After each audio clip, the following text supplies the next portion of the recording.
Right, what I start with usually is pricing. And Zendesk, if you're watching, your pricing is confusing.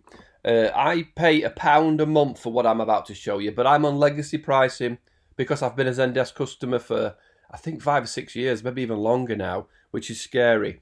But I'm going to show you is what I use it for, and there isn't obvious places to click for pricing, which obviously you've got to email.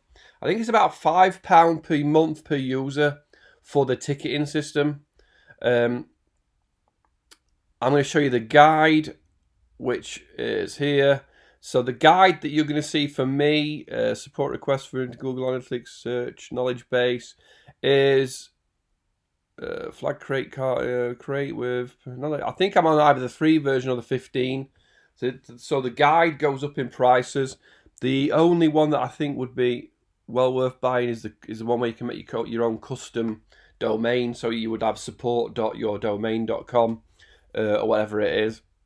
So sorry, I'm going to show you chat, which I'm going to show you the free chat as well.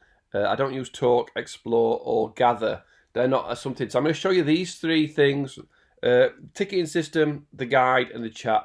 Pricing, I'm sorry, it's just